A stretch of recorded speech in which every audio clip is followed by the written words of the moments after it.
I'm Rebuttal, and this program is called National Security, How Much is Enough? It originates because Channel 8 aired a program entitled Only the Strong on September 30th of this year.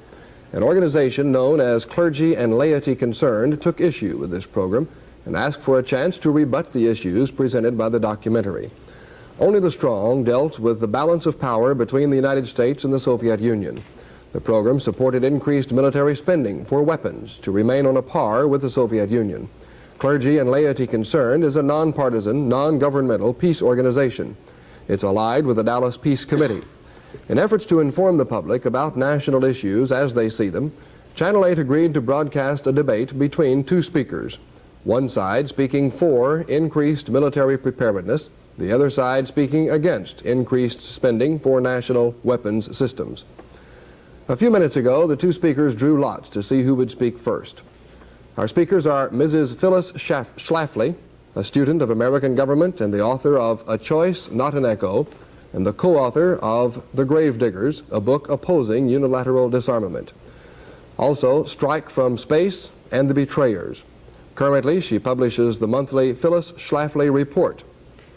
Lieutenant Colonel Edward L. King is a retired Army officer and a native Texan. He enlisted in the Army in 1946, was later commissioned and rose to the rank of lieutenant colonel after serving in Korea during that war and at various military and diplomatic posts throughout the world. He resigned from the Army in 1969 because of disagreement with the Vietnam War and conditions of service within the U.S. Army. Since his retirement, he's written numerous articles on military reform and a book, The Death of the Army, a Pre-Mortem. He has served as a member of the advisory committee of the McGovern Panel on National Security. We'd like to express our thanks to the Dallas Council on World Affairs and the Clergy and Laity Concerned for their part in the production of this special program.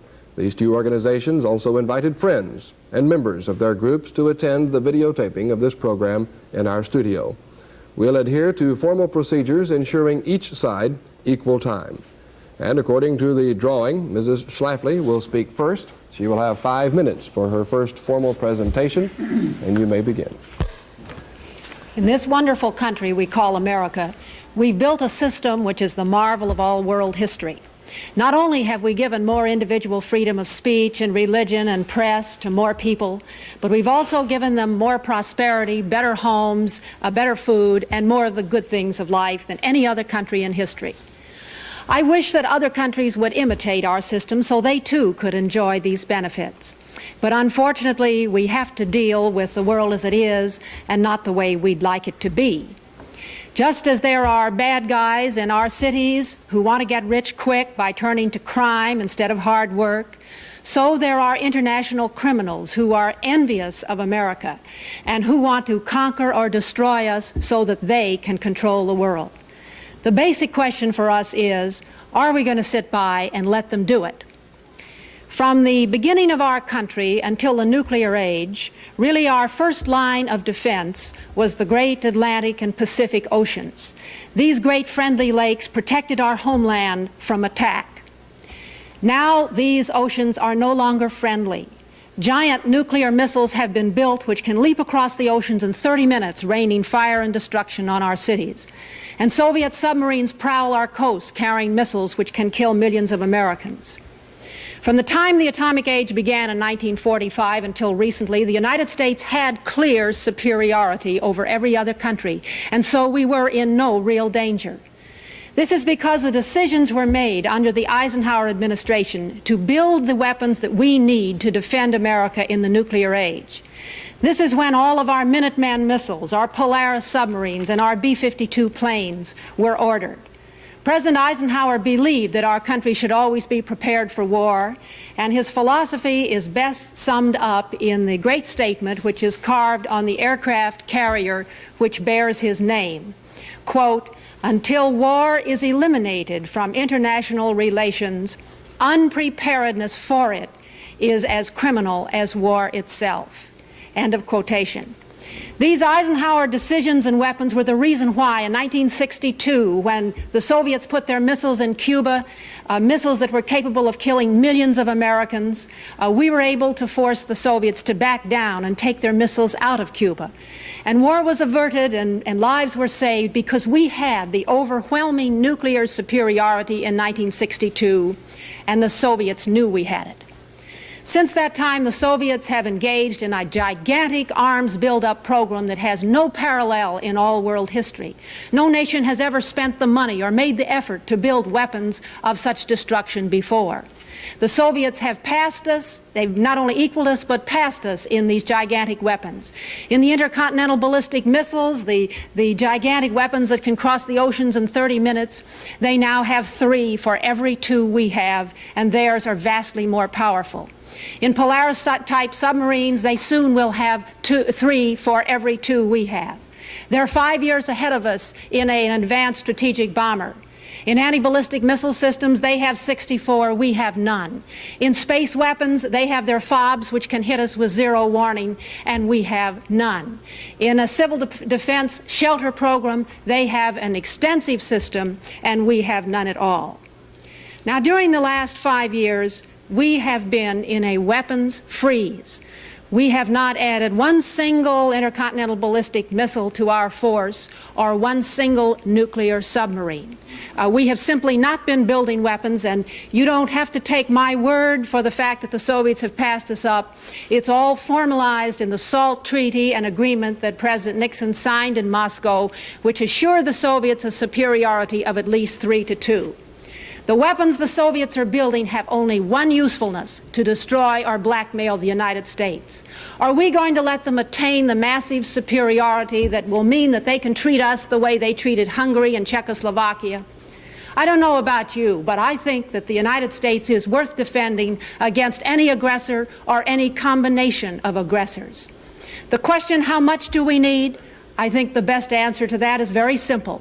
Whatever it takes to keep us ahead of the Soviets or any aggressor who wants to take away our freedom.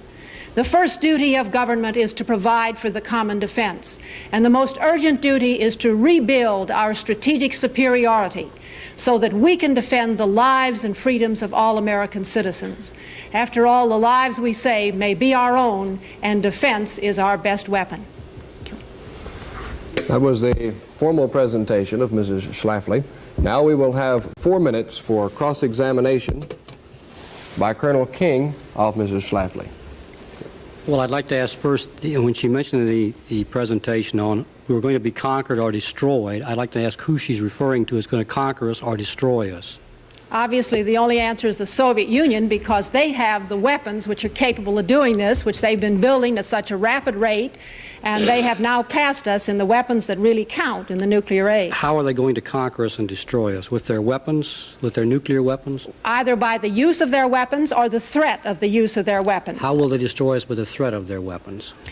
Because once you have the power, you're able to use it. Just imagine when they put their missiles in Cuba in 1962, we were able to force them to take them out because we then had an at least 5-1 superiority. Yes, and we have 5,888 today, and they have 2,220. What? Warheads, deliverable warheads. You're not talking about megatons, you're talking about warheads. How many they can get over here? That's how you threaten, how you destroy. I think the best answer to that was given in President Nixon's Blue Ribbon Report, which was written by now Chief Justice Lewis Powell of the Supreme Court and Mr. William Clements of Dallas, in which they said that anybody who uses those warhead figures is playing a numbers game, and they could hardly think of a better way to deceive the American people than to cite figures of warheads without talking about their megatonnage. Because when you count up warheads, you are adding up warheads when theirs have up to 500 times the power of ours. Yes, but if you can't deliver them here, they're of no value. And analysts have been in the Defense Department have been using warheads rather than megatonnage for 15 years. I've been in the nuclear business for 10 of those 15. Mm-hmm, so have I. We count warheads, not megatonnage. Well, you may count warheads, but the Defense Soviets Department count does, not me. megatonnage. Defense Department does, not me. The systems analyst people. I'm sorry, but you know when you talk about the Soviet SS-9, it has 25 25 megatons or 25 million tons of explosive TNT equivalent, and when that's what the Soviets have. And for example, our MIRV Poseidon weapons have only got 50,000. There's such a difference between 50,000 and 25 million that you're talking about apples and oranges. No, you're not. Do you consider the SS-9 a first strike weapon? Of course, as Secretary Laird said it was? Of course the SS-9 is a first strike weapon. What's the characteristics of a first strike weapon? It can knock out our weapons so that we can't retaliate, and that's what the SS-9s are designed for. It is not. Does it have to be accurate to do this job?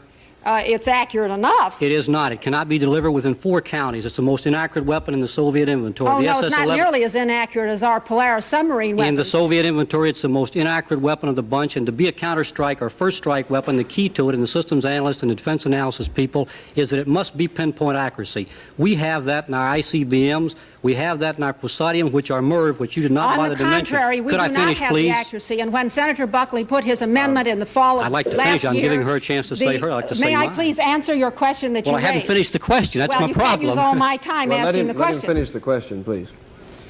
The requirements are that they be pinpoint accuracy. We have this in our Polaris and our Poseidon and our ICBMs, as I was saying. They do not have it in anything but their SS-11s. The SS-9 is terribly inaccurate. It's not a first strike weapon. It's not considered to be one. It's just a megaton weapon. Well, I still haven't heard your question. Which against in-ground weapons is not effective. What is your question? What I just said to you. How is it effective? How can it destroy us? How is it a threat? It is effective and can destroy us because Dr. John Foster, head of research and engineering in the Pentagon, said that when they have 400 of them, they can take out all of our Minuteman missiles, and they have about 313 now. Now, this charge that we have pinpoint accuracy on ours is proved to be false by the vote in the Senate on the Buckley Amendment in October of 1971, when we specifically vetoed and voted against funds to improve the accuracy and extend the range of our Minuteman missiles. They are not accurate enough, and the votes were against the appropriation to make them accurate enough. But you are avoiding the issue, which is to be a first strike, destructive threat weapon. All right, the time for cross-examination at this point is over, and we thank Mrs. Schlafly for her presentation. And now it is time for a formal presentation, 5 minutes in length, by Colonel King. And you may begin, sir. Well, the taxpayer today is paying too much for the defense he gets, and he's buying more defense than he needs. I'm concerned because I think we're about to price ourselves out of the defense market. First of all, the economic theory that I've always learned in economics is that when you pay more money for machines, you pay less money for manpower. You can expect less costs, not in the U.S. defense establishment. The weapon systems go up, and the manpower goes up by 300% in the last 10 years. At some point, you can't buy either, and then we don't have any defense. That's what I'm worried about. Let's talk about it. The defense establishment gets away with this because of statements like we're hearing here and because of only the strong, the picture that was very false and misleading in what it really wanted to say. Now, I'm for an adequate defense. I flew out of the old Dallas airport here in the summer of 1950 as a volunteer to go to Korea. 10 days later, I was fighting for my life down in South Korea with a bunch of Chinese and a bunch of North Koreans. Now, what we want to do here is certainly have an adequate defense. But I can't advocate the type of cuts we made under Louis Johnson. When I arrived in Korea, we had battalions that only had 2 companies, no artillery, because they'd been stripped out. I'm not for that. What I'm not for either, I'm not for this idea that we have to have more defense than we need. For example, we're going to have to spend more money in this next fiscal year than we spent last year, for this fiscal year, for defense. For example, we spent in this fiscal year $75 billion, over actually $78 billion. Next year, Mr. Laird says we're going to spend $80 billion, and by fiscal year 76, we're going to spend $100 billion. That's going to come out of you, the taxpayers' pockets, $28 billion. Now, what's it going to buy you? Well, the Defense Department says that they've got this year a bare bones, no-fat, rock-bottom budget that's going to save you. Let's look at it. Let's take a knowledgeable examination of that same rock-bottom, bare-bones budget's going to pay $50 billion so you can have one officer or non-commissioned officer on active duty to supervise and command every single private you got in the U.S. Armed Forces. At the same time, you're going to have 2.3 million men under arms. Only 17% of them will be assigned to combat jobs of the 2.3 million. You're going to pay the salaries of enough generals and admirals, 1 for every 1,840 men in your armed services.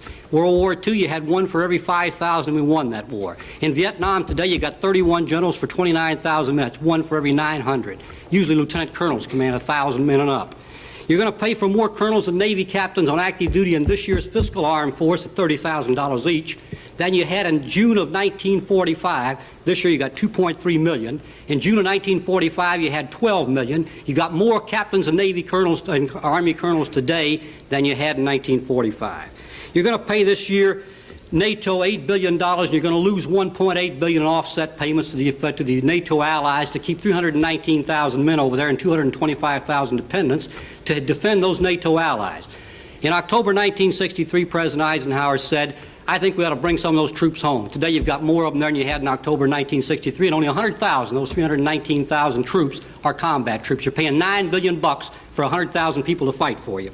Now, in Korea, you're going to pay $1 billion to keep 43,000 men. You've been doing it for 22 years. You're going to pay $1 billion for 43,000 men to help the South Koreans, defend themselves, 650,000 South Koreans, defend themselves from 360,000 North Koreans. In Southeast Asia, you're going to pay more billions so you can keep 125,000 U.S. armed forces to prop up 1 million men in the South Vietnamese armed forces that can't handle 500,000 North Vietnamese and Viet Cong. And this is what we call defense. This isn't defense. This is out-and-out waste. This is the biggest pork barrel we've had. Now, there is a level of defense. Somewhere between $60 and $70 billion, you probably get a pretty good defense. If that's what we're after, defense, we can get it for a lot less than the lives of our sons and the dollars that the taxpayer has to pay. I'm for the tax-paying working man, the little guy. I'm one of them. I come from a family of them over in Fort Worth.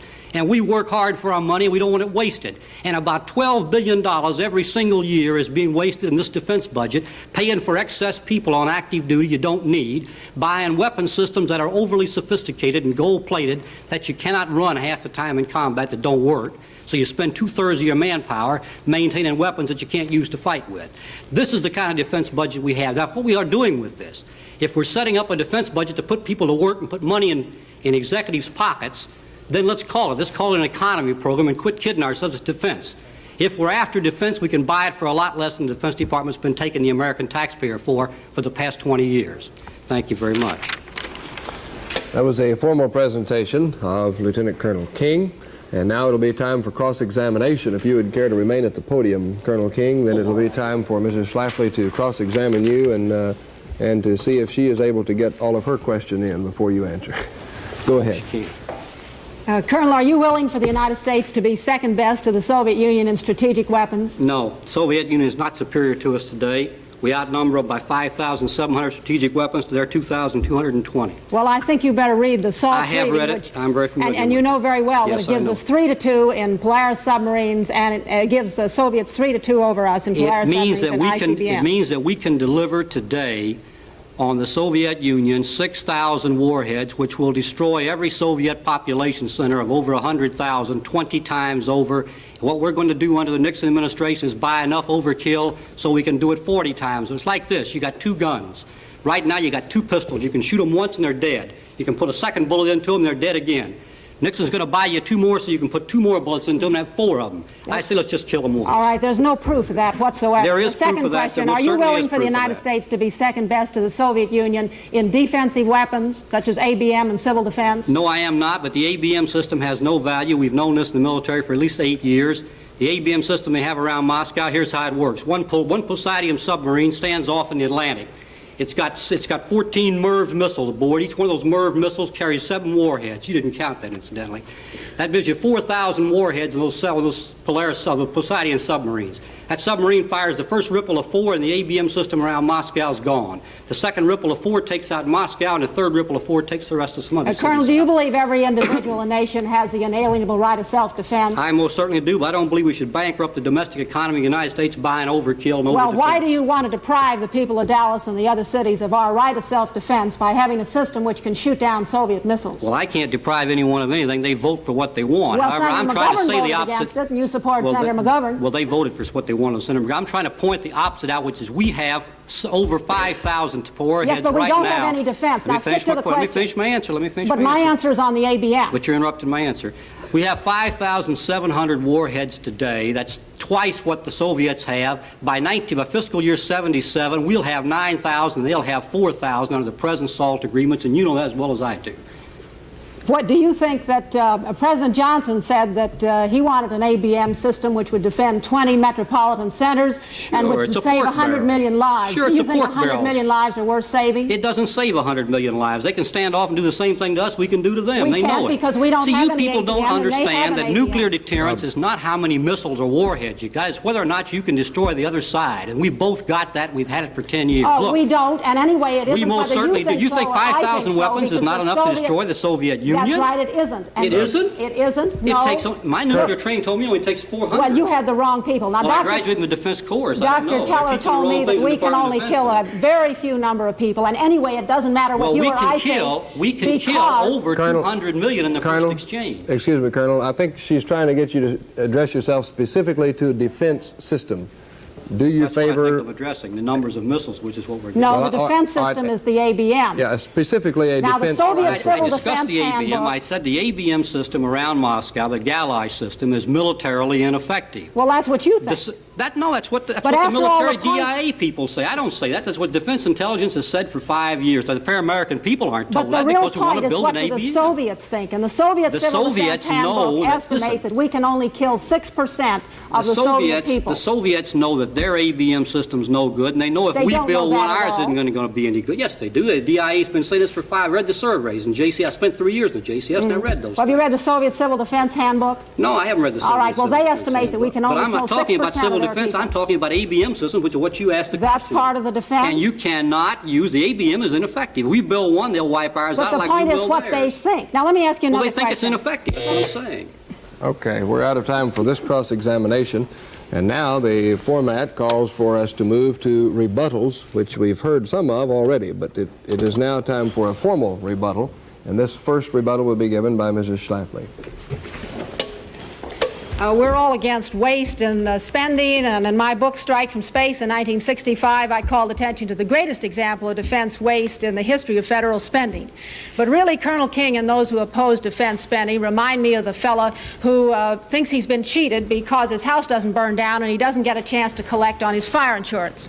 I'm glad to pay my fire insurance premiums every year because I know that I've got that protection if disaster strikes. And most people feel that way. We're not sorry we don't collect on it. And we're glad even to pay more expensive premiums every year because we know the replacement value of our house is going up from inflation.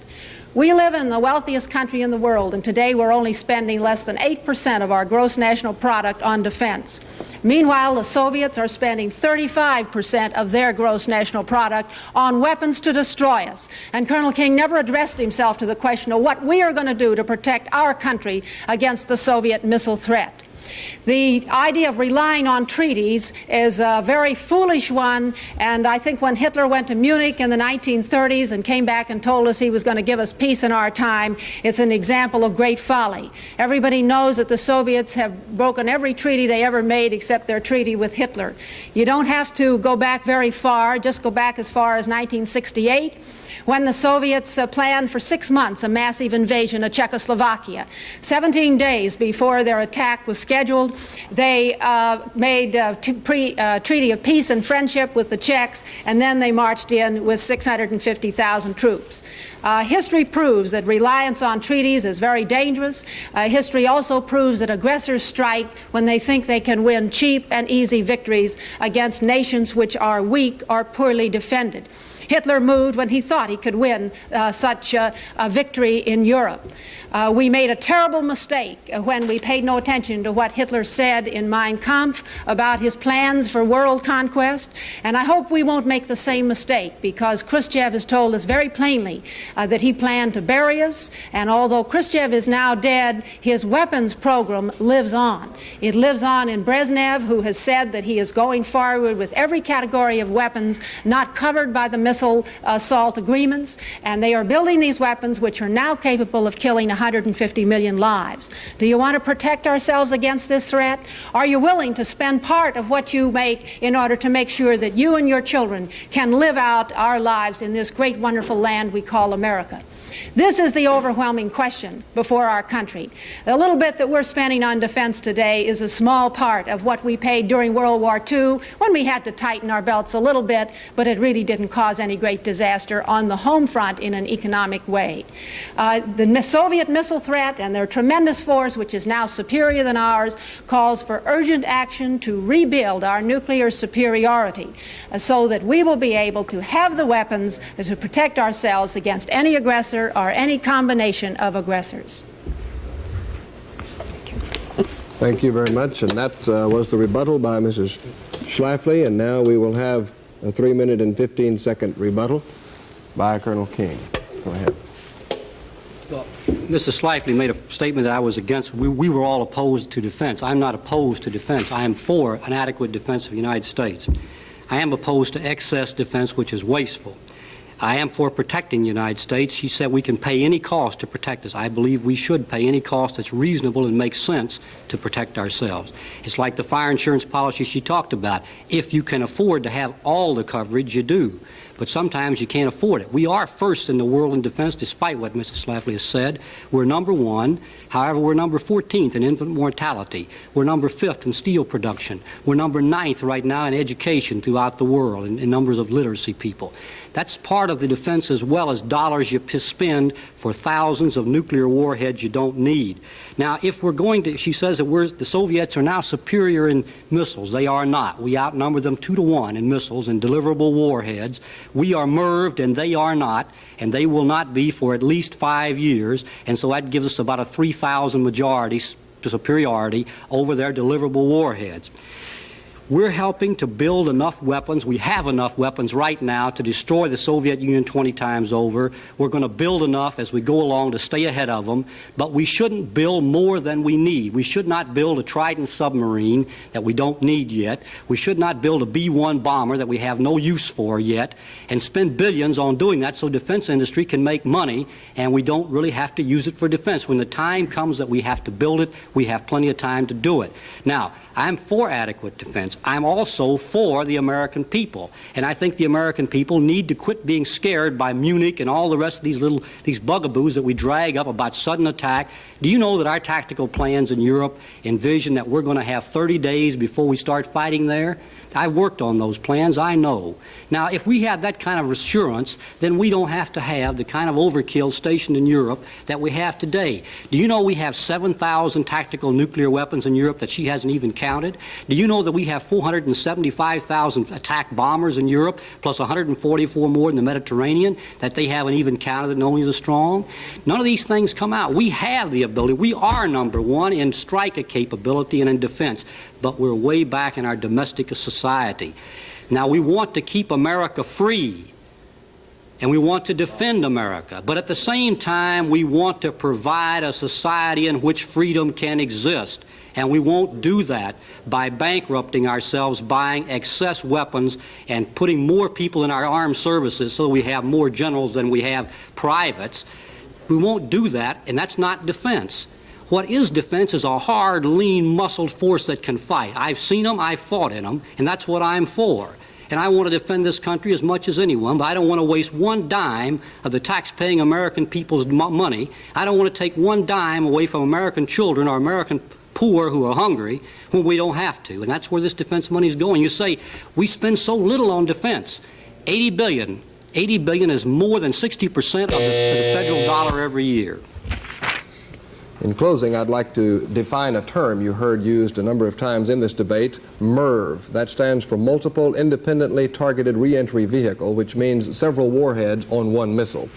We would like to thank those who participated in our debate and say if you would like to learn more about them, you could read their books. We specifically will thank Mrs. Phyllis Schlafly, who wrote Strike from Space, and Lieutenant Colonel Edward King, who wrote The Death of the Army. Thank you for being with us. I'm Rosser McDonald.